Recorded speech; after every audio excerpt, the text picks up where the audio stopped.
కాంగ్రెస్ ప్రభుత్వం అవినీతిలో బీఆర్ఎస్ ను మించిపోయిందని తీవ్ర విమర్శనాస్త్రాలు సంధించారు మాజీ ఎమ్మెల్సీ రాష్ట్రీయ లోక్దళ్ తెలంగాణ అధ్యక్షులు దిలీప్ కుమార్. రేవంత్ లాంటి అసమర్థ సీఎంను తాను ఇప్పటివరకు చూడలేదంటూ ఫైర్ అయ్యారు. స్థానిక ఎన్నికల్లో రేవంత్ అహంకారానికి ప్రజలు సరైన బుద్ధి చెప్తారని అన్నారు.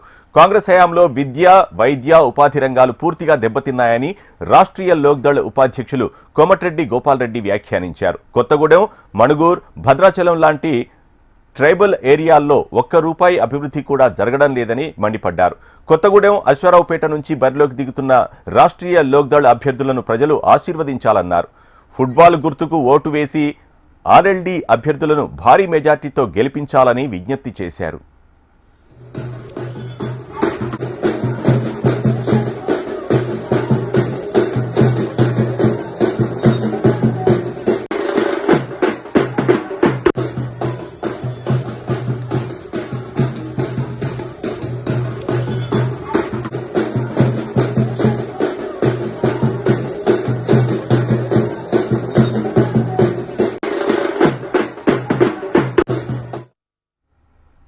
కాంగ్రెస్ ప్రభుత్వం అవినీతిలో బీఆర్ఎస్ ను మించిపోయిందని తీవ్ర విమర్శనాస్త్రాలు సంధించారు మాజీ ఎమ్మెల్సీ రాష్ట్రీయ లోక్దళ్ తెలంగాణ అధ్యక్షులు దిలీప్ కుమార్ కపిలవాయి.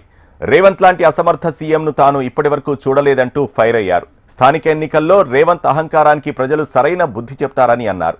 కాంగ్రెస్ హయాంలో విద్య, వైద్య, ఉపాధి రంగాలు పూర్తిగా దెబ్బతిన్నాయని రాష్ట్రీయ లోక్దళ్ ఉపాధ్యక్షులు కోమటిరెడ్డి గోపాల్ రెడ్డి వ్యాఖ్యానించారు. కొత్తగూడెం, మణుగూర్, భద్రాచలం లాంటి ట్రైబల్ ఏరియాల్లో ₹1 అభివృద్ధి కూడా జరగడం లేదని మండిపడ్డారు. కొత్తగూడెం, అశ్వారావుపేట నుంచి బరిలోకి దిగుతున్న రాష్ట్రీయ లోక్దళ్ అభ్యర్థులను ప్రజలు ఆశీర్వదించాలన్నారు.